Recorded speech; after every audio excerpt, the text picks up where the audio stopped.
Hello guys, we are here with Dhwani today. She is a PR and communication specialist where she helps emerging brands. She's a storyteller and she helps build connections throughout and a media enthusiast. Dhwani, tell us something about yourself. Hi, I'm Dhwani. I am, of course, as Eva said, I'm a PR and communication specialist. I have been in this industry for about 4 years now, and I have actually done a lot of roles throughout my career, starting from a graphic designer to a content writer to an internal communications intern at Mahindra & Mahindra. And then finally, after all of this, I thought that what better field than communications, because I think it's so important for people to know that like you can be saying something but people can be perceiving something. So basically I'm very good at people skills, so I thought let's try something in PR, and that's how I'm here. So Okay, Dhwani, why PR? Like there's a lot more. Like even I'm into PR, but yeah. Why PR? Again, like I said, perceptions are very important, especially what someone says and what someone means could be like poles apart. Like communication. So, absolutely. And I feel that as a PR person, my job is to make sure that everything is aligned, be it a brand communication trying to reach their audience, the audience perception trying to reach the brand. So we are more than just a mediator. We are people that shape brands. We shape the narratives that are set by brands. And I think overall why PR is because everything is PR. Like what you see is what you consume, and what you consume is what you think about it. So I think PR professionals play a very important role in building a lot of brands these days. I think whatever we do in this world requires PR somewhere or the other, because without PR I don't think anything is possible. Yeah. Also, before that you mentioned you were into graphic designing. Tell us something about that. So I started my journey as a graphic designer. Okay. I studied at Tata Institute of Social Sciences. Amazing. And I was also doing literature, BA literature on the side. So I'm a dual degree graduate. I started graphic design because I was always a very artistic person. Like I loved to paint, do art and everything, but it was basically an expression again. So I started as that, but then I quickly realized that I'm a much better communicator by like verbally and not basically in a designing way. But I feel that both equally are very important. As a graphic designer, I learned that okay, if I have a brief, how can I make someone understand through just visuals? Whereas in PR, I understood that how can I make someone understand through my storytelling. Absolutely. So both of them had a very sort of strong hold to communication. Right. So it made me realize a lot of things throughout my career journey, but I've tried and tested a lot and then got into PR. So but I think you're asking for the role that I did there, right? What I did. And how was your experience with M&M? Oh, it was great. It was great. I think so. I would like to specify it was M&M insurance sector. So a lot of people were not really aware that they have a very popular insurance broking sector as well. So I was obviously in charge of their social media, their LinkedIn's, their internal communications, like I mentioned, tracking reports, communicating that to my department, and basically as an intern running all of that just to make it, where it sort of reached at that time. So Right. When we talk about PR, what is that one skill that an emerging PR enthusiast or an aspirant need they need to be in a PR? I think you have to be a great storyteller. You have to know, you have to breathe the brand. Like when you've been assigned to do PR for a brand, you have to make sure that you know everything about it that maybe they also don't know. Positioning the brand in a certain way, making them feel like their message is very properly communicated to the audience. And I think, as I said, to be a proper storyteller, a fab storyteller is very important as a PR professional. Okay, when we talk about PR, there are different things in PR, right? There is PR even comes, I think, under artist management. Like when we connect to an actor or actress, they have an entire PR team. Yeah. So have you ever experienced working in such sectors too?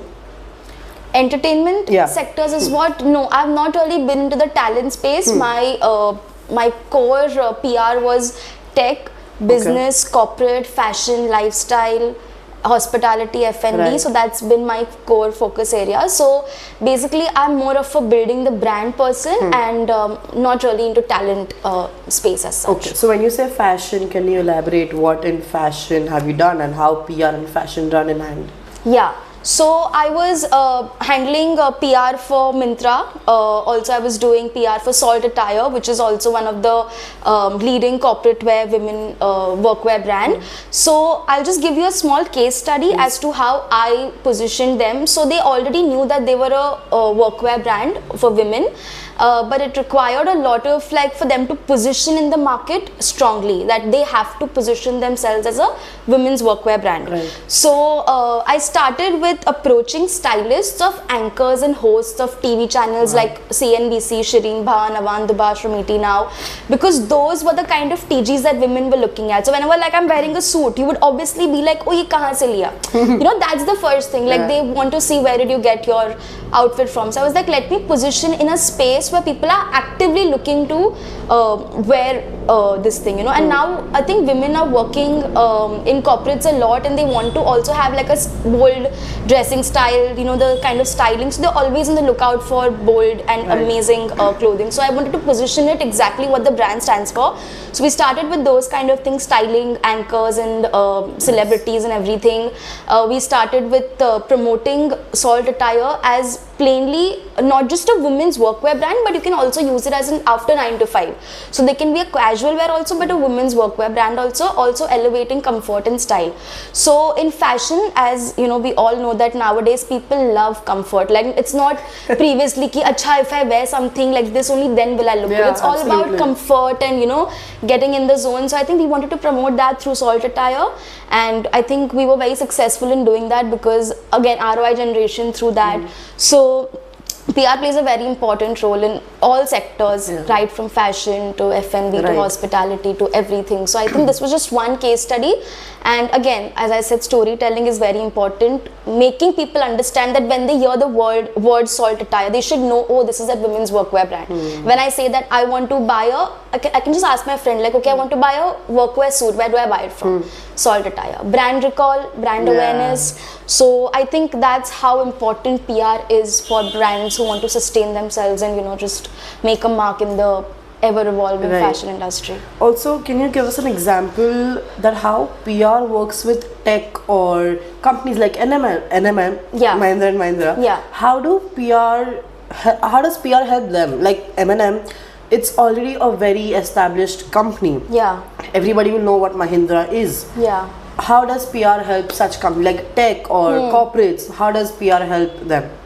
So you've made already a name in the industry. You're a very popular name. You are a goodwill, and, you know, people trust the brand. So I think sustaining the trust of a brand, be it any kind of communications, having a news you know, out, or trying to make people understand that this is the kind of policies we have changed in the system.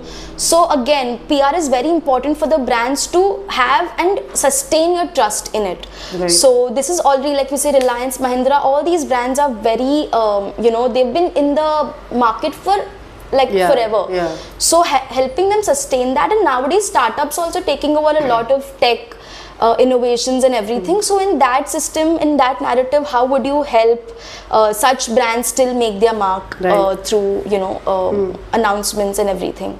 So, but yeah, I could also give you an example of how I've helped a tech brand make its mark in India. So I was working with a brand called ThoughtWorks, of course through an agency, and they were a multinational tech consultancy brand.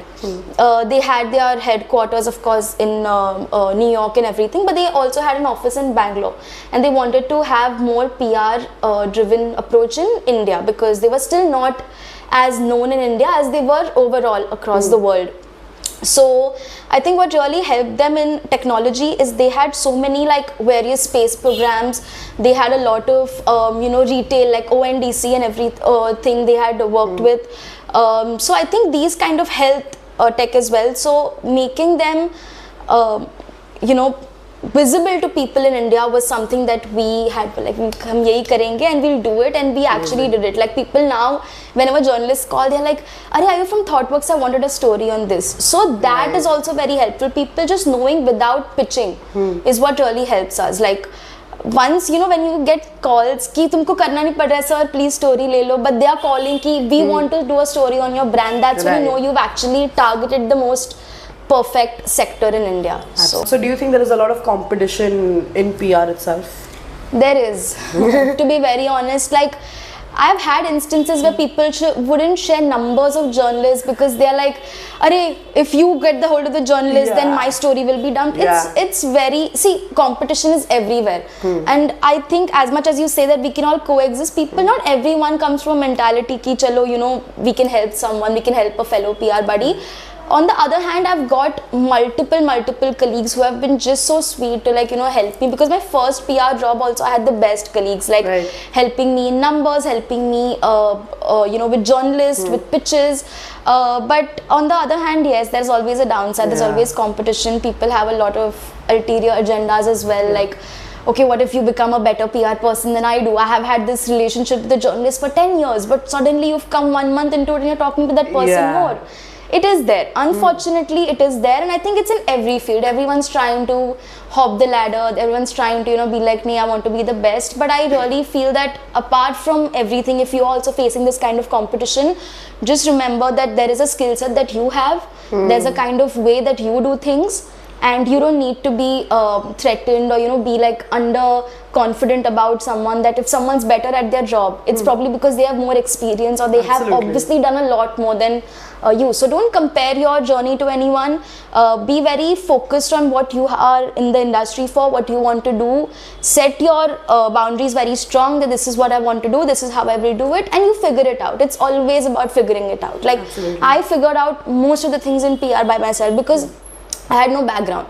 I was into corporate communications. I did from NMIMS, but it was not like a strong course that helped me, but I just learned on the job. Like everything I know now is learning. And and I have called, there was a point I called 59 journalists in a day, just to understand that, what kind of stories they're doing, what kind of pitches they're interested in. So it is basically just the kind of effort that you put in to become better at whatever you do, and just don't, like, of course you can take help, but don't rely on someone to help you be a very successful PR person. That's only that you can help yourself do it. So that's very true, because even like PR to PR, when I'm talking to some other PR, it's like they're just so negative at times that no, you can't just do it, you can't get like, even if I'm talking to somebody to like call or get somebody on board, it's like, no, not possible.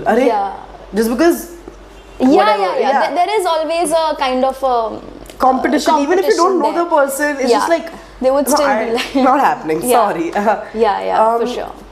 In so many years of you being in the part of the PR industry, anything that ever made you feel that I should change my journey, not from PR but something else? I realized I don't want to be a PR mediator.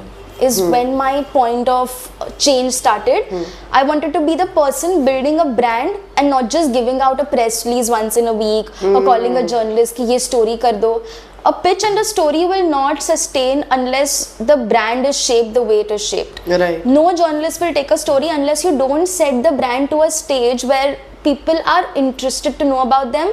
They want to really cover the brand for their values and their vision and their mission, and not just for a mere press release or for a chalo ek story kar diya, ek author article kar diya, ek press release bhej diya. But what about the overall brand aspect? How are you building the brand? How are you making people understand and create that awareness and visibility just with one press release or one author article? Like, that's not helping the brand anywhere. It's only helping ki tumko deliverable diya, tumne kar liya, like that's it. That's your mere job role.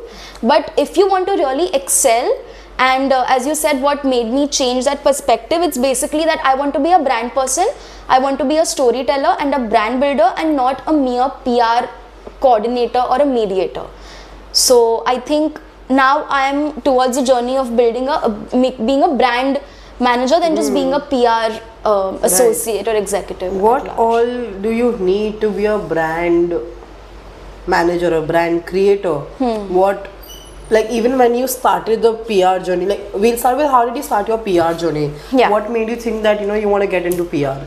Like and in what year? Like you graduated in NMIMS in corporate communications. right. Okay, but then after that, why PR or how did you start your PR journey? It was very random. It was very random. It was like the COVID phase had just started, like it was 2020 end. Okay. And I was like, I just need a job. मुझे तो कैसे भी करके job चाहिए. And I've done corporate communication. Of course, I can't be a corpcom. The first step is never doing a corpcom degree and becoming a corpcom. The first thing is you have to understand journalism, PR, stories, narratives to become a corporate communication specialist. So I'm like, what is the stepping stone? So I have to start working in PR. So I took up the job I got. I was very happy with the kind of clients I was working.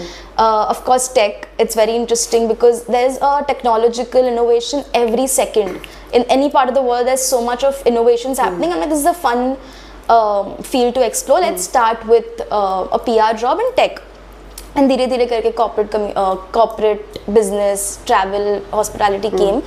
But the first, I think it was very random, like I said. It was a very random decision, but I have enjoyed every moment of being in a PR industry. Every moment.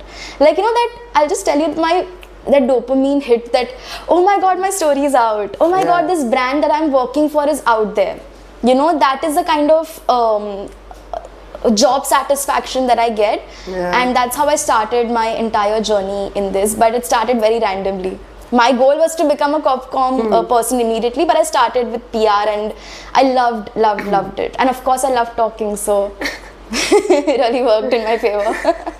Any of your storytelling that you can share with us? Like any of your stories that you gave out and it actually worked out well? Yes, so many. Please tell us. Okay, maybe I can start with ThoughtWorks because it was my very first client. It was and it was my one of the most. I loved the client. I loved them. They are just amazing, people to work with. And I think there was a lot of things they had in store. Like suppose they had a tech innovation. They had the world's largest telescope, I think, was being built in ThoughtWorks. So they wanted to make this into a very big announcement sort of thing. Telescope, yes. It was 30 world's largest optical telescope. So yeah, I was working with this brand called ThoughtWorks, and they made the world's biggest optical telescope, which was a 30-meter telescope, and it was a groundbreaking story, which the minute I got the pitch, I realized that this is huge. And they just wanted कि एक दो interview लेके आओ, we want this to be in the news. Right. I was like, अच्छा एक को तो pitch कर नहीं सकती, 10 को करूँगी तब एक मानेगा. So I was like, ठीक है, I'll get you 1-2 stories, of course. But I was like, yeah, this is a very big news. It can't just be 1 or 2 publications. Right. This has to be a hit. And I started creating the pitch and everything, headlines, world's biggest telescope and everything, as usual, PR things. I got a call within half an hour of 8 publications. What do you say? 8 publications have reached out for an exclusive that we want to cover this, we want to cover this and everything. And of course we... So just by a headline? Just by a headline that I had key, this is the world's biggest optical telescope that they are creating. And they were dying because, in India it's very... Unless you don't put world's first, India's first, that headline breaker. Headline made, And I think that's what, when you say storytelling, it's just about getting attention. Absolutely. Just being like, I can tell you what an optical telescope is like, what are you boring and khatam kar. But when I say, it's a world's first. I would want to know, what is it? Tell me. World's first, you're telling me exclusively, tell me what it is. So I think that is something which is amazingly it works. When you can drive a brand's headline, when you can drive a newspaper headline, I want my brand to be featured as this. And then they are like, yes, we'll feature your brand as this. So basically you've set the narrative for the brand. Right. And that is how storytelling, I think, has really worked. Again, as I mentioned with Salt Attire as well. Women's workwear brand that you can wear after office also and during office also. So that, again, storytelling. people actually were wearing, like influencers were wearing this thing, and they were like, we actually, not because we're promoting the brand, but even when we're going out, we're wearing this as a casual this thing. So it's all about putting that seed in someone's head, ki this is how the but brand to put should that be seed perceived. also in somebody's head, it's so important that it does not go in a negative way, or they do not misunderstand. Because PR is all about communication. If I'm saying hi, you have to understand I'm saying hi. Yes. Exactly. So, but yeah, it's very crucial also. Like, you know, I think, I'm being very honest, PR people don't get so much credit. The brands get credits, the actors who are in the industry, talents get credit, but you have to understand there's a team full of people trying to build an image.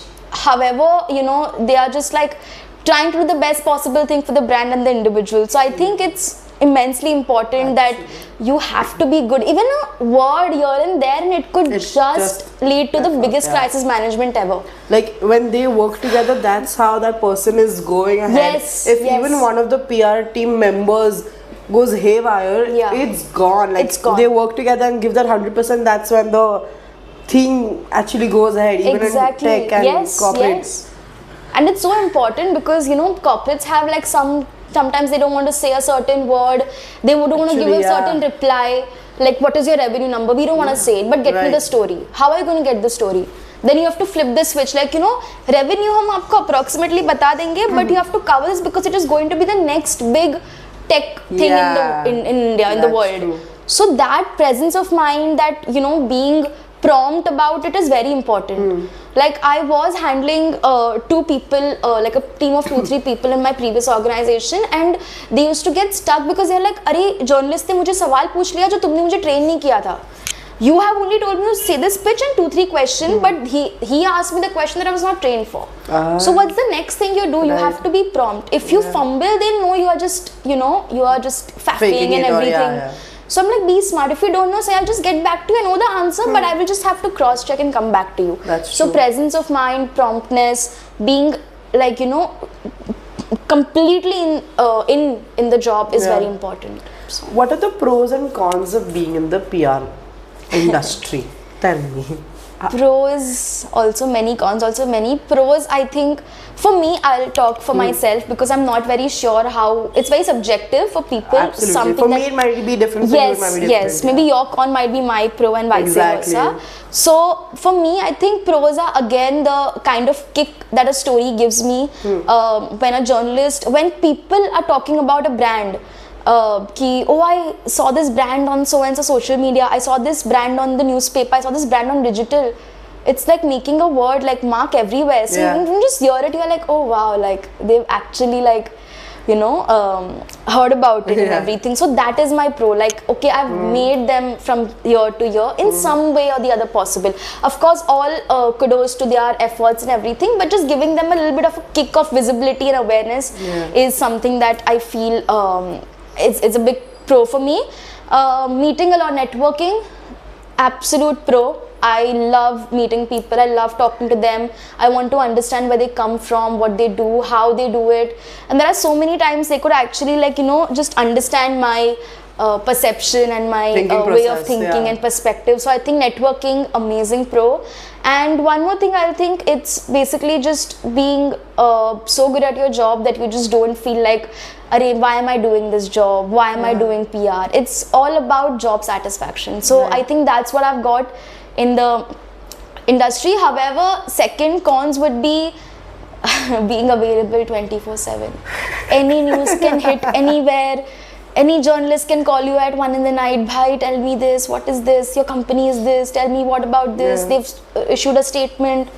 Sometimes a brand will go ahead and say something which is not even like, you know, they've not taken your this thing. They've just gone and said something. A spokesperson from a brand has said something. Crisis management karo. Because apparently they didn't take your advice and they just went and said whatever. So that 24/7 being like tracking news all the time and being always, I had like those kind of days of anxiety where I was like, अगर मैंने कोई news miss कर दिया तो मुझे बहुत डांट पड़ेगी because ये हो गया, and then I constantly so it's a very recent thing. I used to wake up in the morning and I'm like, I have 5 brands, मुझे ये करना, ये करना, ये करना. I've not thought about what I'm eating in the day, where I'm working out, what I'm doing. The first thing is कि मैंने ये client पे ये करना, ये client पे ये करना, ये news में ये देना है.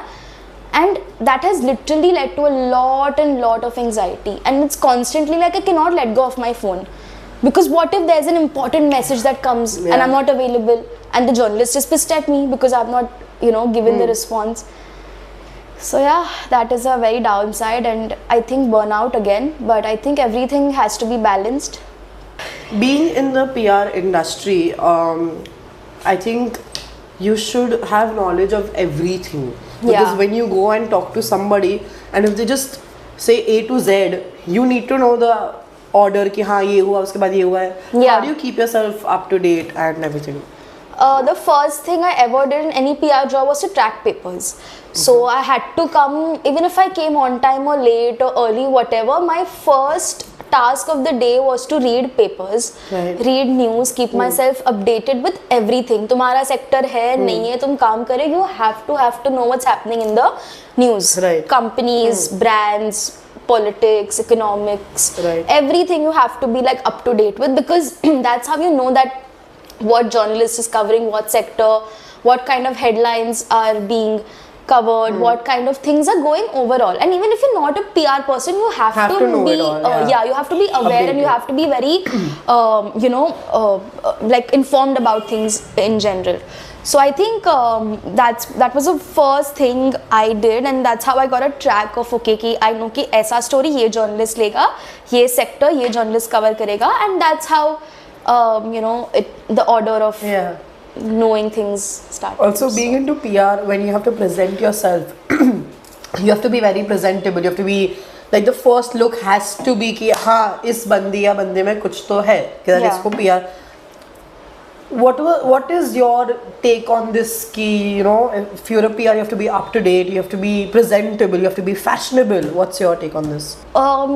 Fashionable, I wouldn't say fashionable कि you have to wear something that basically अगर मैं ये पहनूंगी तो ही I can be a PR professional. It's not like that. It's basically being presentable, yes. Because you are carrying an identity of 2, 3, 4 brands along with you. So when you go in meetings, when you're facing superiors, you're facing any kind of clients, you have to be presentable, but that also comes the way you conduct yourself and not just what you're wearing. Of course, formals and semi-formals and everything is a great pick, but also the way you conduct yourself. You can't just go to a client meeting or a meeting and be all clueless about the things that are going on. You have to have a back and forth with the client where they can trust you completely.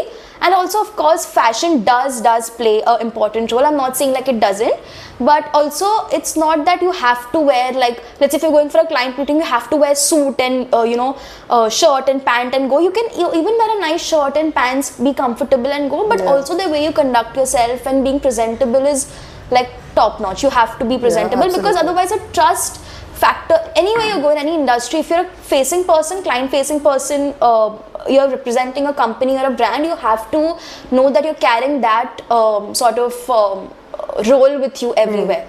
So being presentable is important, but also the way you conduct yourself is more important. Now let's talk about fashion. Okay, what does fashion mean to you?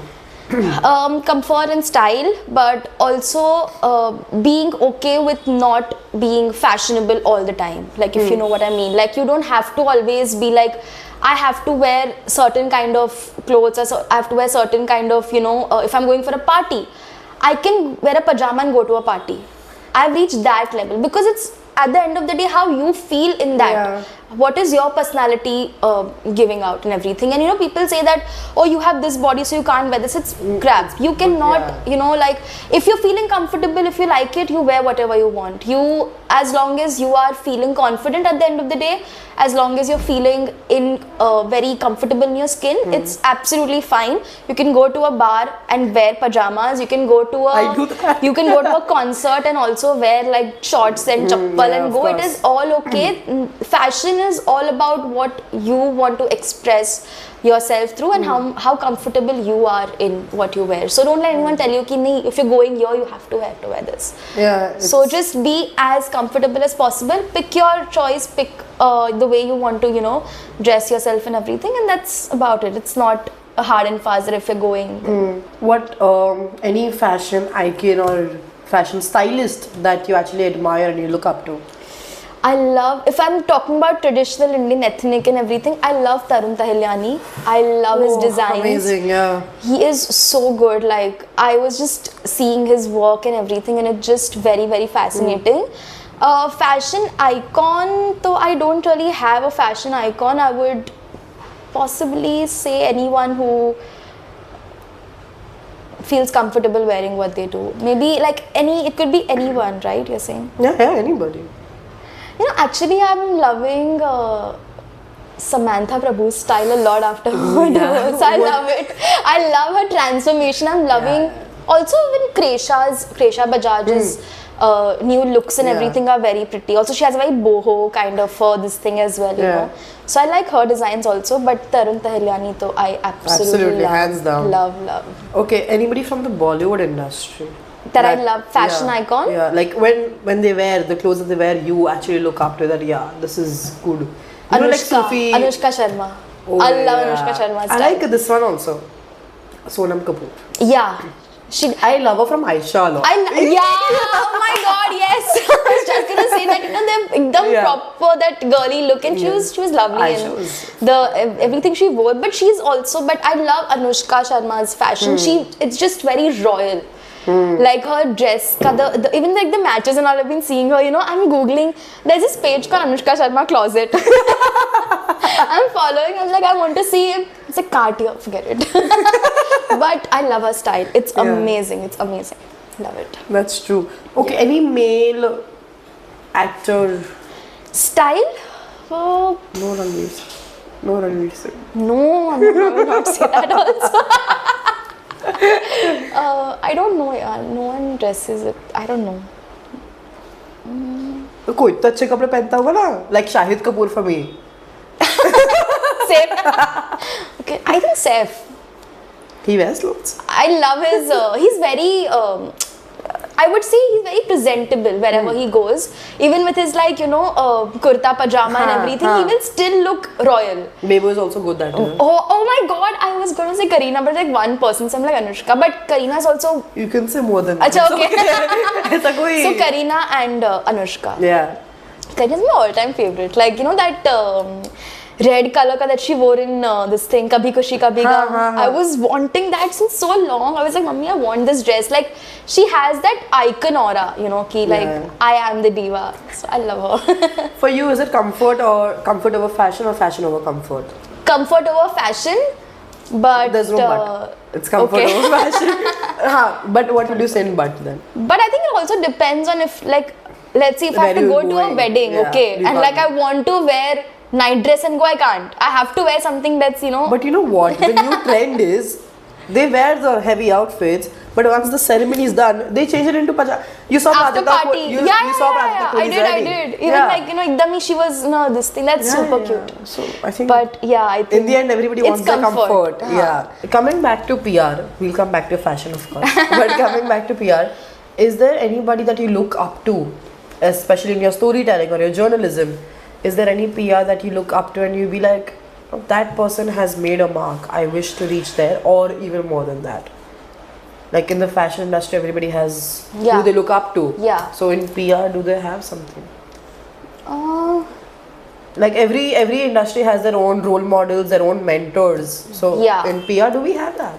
Anyone who covers the truth, I would say in this day and age, everyone is trying to send out all the wrong information, sort of thing. But I feel like anyone who covers the truth makes people aware of how situations are really affecting everyone. Right. And I think role models are basically people who set the mark that for the generations to come. Like Absolutely. even as a news person, even if you're a journalist, if you cover the truth, that's all that everyone who covers the truth has my respect. So I think my role model would not be a specific person, but a couple of people who would, you know, do their research, get their hands dirty in the field, and understand the reality of things. Yeah. So yeah.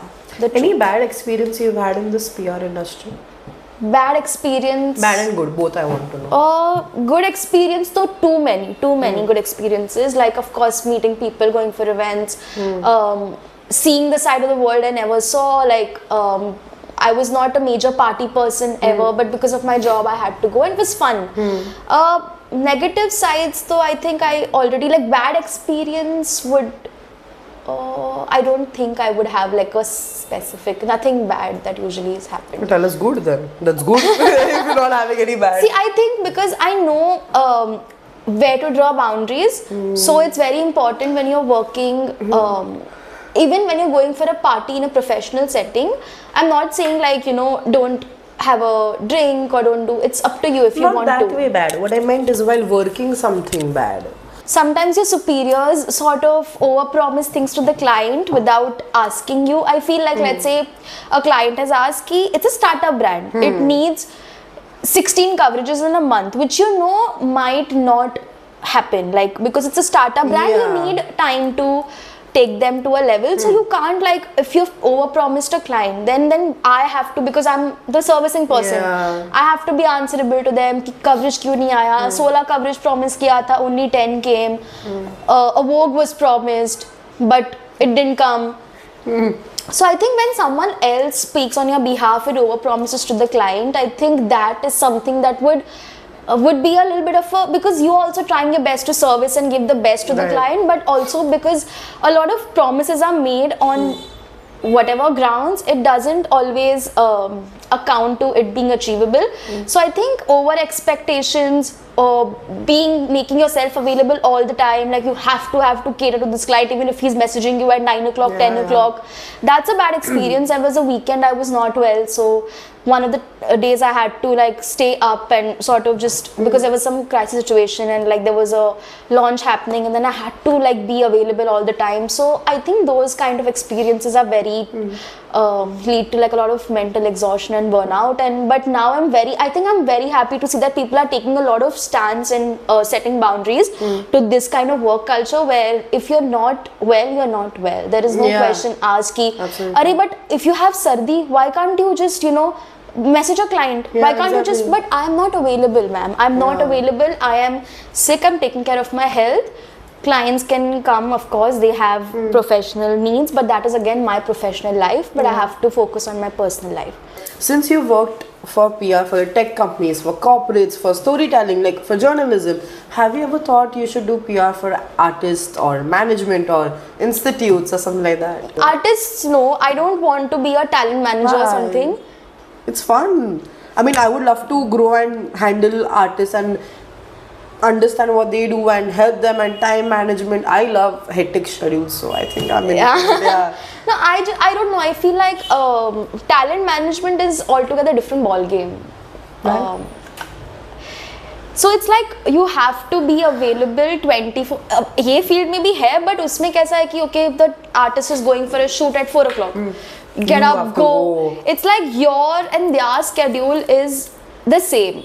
But that's the best thing, no? Because I'm from that industry, I would love to do that. Yeah. Because I have a background of filmmaking, I would love to do it. Yeah. If somebody doesn't have and is just doing that, for them it's just gonna be like, hey, मुझे नहीं जाना है इसमें. Yeah. But for us, it will be more of learning, more of doing, more of connecting with the industry. Yeah. So I think again that's very subjective. Very subjective. But for you?